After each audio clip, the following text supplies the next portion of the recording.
मानवता के इतिहास में हर युग में ऐसे अलौकिक महापुरुष हुए हैं जिन्होंने समाज के लिए अपना जीवन समर्पित करके लोगों का जीवन आनंदमय बनाया है। ऐसे ही एक युग पुरुष थे राष्ट्र संत आचार्य सम्राट परम पूज्य आनंद ऋषि जी महाराज, जिनके नाम के उच्चारण से आनंद की अनुभूति हो, जिनके केवल दर्शन से शांति का अनुभव हो, जिनके आशीर्वाद से पूरा जीवन सार्थ हो। ऐसे आनंद ऋषि जी महाराज का व्यक्तिमत्व प्रेम, मानवता और करुणा का अनोखा संगम था। अहमदनगर जिले के चिचंडी नामक गांव में संस्कारी गुगले परिवार में 27 जुलाई 1900 के दिन ब्रह्म मुहूर्त पर एक बालक का जन्म हुआ। पिता देवी चंद जी और माता हुलसा देवी ने बालक का नाम नेमी कुमार रखा। माता पिता की प्यार भरी छत्र छाया में नेमी कुमार की शिक्षा चल रही थी, पर नियति का खेल कि बचपन में ही पिता का कृपा छत्र टूट गया। फिर भी मां हुलसा देवी ने हौसला रखते हुए नेमी कुमार के शिक्षा की बागडोर संभाली। चिचौंडी में परम पूज्य रत्न ऋषि जी महाराज साहब का आगमन हुआ। उनके सानिध्य में नेमी कुमार की धर्म के प्रति आस्था बढ़ती गई और उन्हीं की छत्र छाया में 13 वर्ष की उम्र में दीक्षा ग्रहण कर वे नेमी कुमार से आनंद ऋषि बन गए। गुरुवर्य रत्न ऋषि जी महाराज साहब के अनुशासन में आनंद ऋषि जी महाराज का व्यक्तिमत्व उजागर होता गया। भारत की संस्कृति समझने के लिए जैन आगमों के साथ उन्होंने संस्कृत साहित्य एवं वैदिक दर्शन, बौद्ध दर्शन, रामायण, गीता, महाभारत आदि अनेक ग्रंथों का अभ्यास किया। अपने प्रवचनों में सहज एवं मधुर वाणी में वे कबीर, तुलसीदास के दोहे, संत तुकाराम के अभंग इतनी तन्मयता से गाते कि लोग मंत्रमुग्ध हो जाते। अन्य धर्म के धर्मगुरुओं का भी उन्होंने हमेशा सम्मान किया। उर्दू सिखाने आए मौलवी जी को अपने से ऊंचा स्थान देने वाले जैन मुनि को देखकर पूरा संसार दंग रह गया। धीरे धीरे यह महापुरुष लोगों के मन में स्थापित हो गया। उनकी सादगी, सरलता, विनम्रता और करुणा ने लोगों का मन जीत लिया। उनके दर्शन के लिए लोग उमड़ कर आने लगे।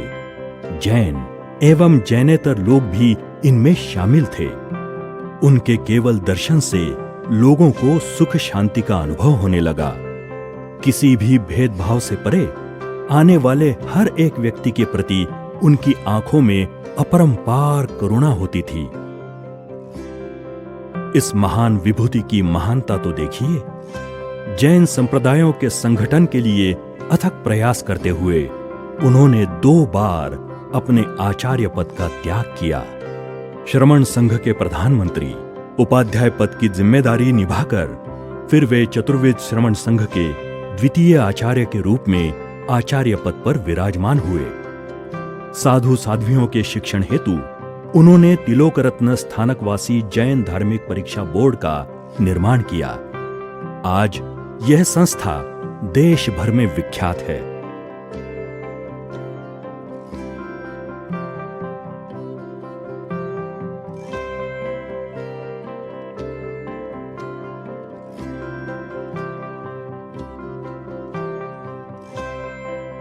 महाराष्ट्र, राजस्थान, मेरठ ऐसे 78 चातुर्मास में हर चातुर्मास अपने आप में एक मिसाल बन गया।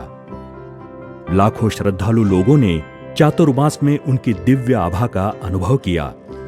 अमृत महोत्सवी वर्ष में सन 1975 में पूना के ऐतिहासिक शनिवार वाड़े पर आचार्य श्री जी का अभूतपूर्व स्वागत किया गया।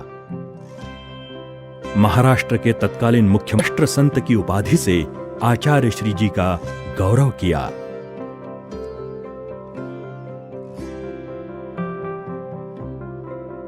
समय की धारा कभी रुकती नहीं। श्रमण संघ का यह सूर्य विश्व को प्रकाशमान करके अस्त की ओर चला गया।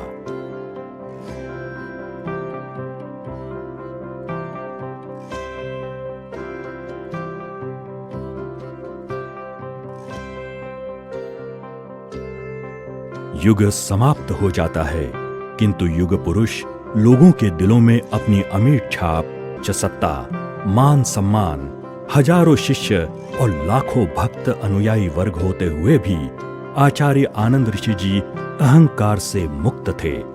और यही उनकी महान में वर्ष 2002 में एक डाक टिकट जारी किया। आचार्य श्री जी को श्रद्धा सुमन अर्पित करते हुए उनके भक्तों ने ऐसी अनेक संस्थाओं का निर्माण किया, आगे बढ़ा रही है। ऐसी ही एक संस्था आनंद दरबार, बीड़ जिले के छोटे से गांव से पूना में आए बाला साहब धोका, इन्होंने अपनी गुरु भक्ति को अपने अभिनव कार्य से आज आनंद दरबार ने पूरे देश में अपनी अलग पहचान बनाई है। हर महीने की पूर्णिमा को यहाँ भक्तों का आनंद। युग पुरुष कभी जाते नहीं हैं, वे लोगों के दिल में हमेशा रहते हैं, ऐसी संस्थाओं के रूप में। जय आनंद।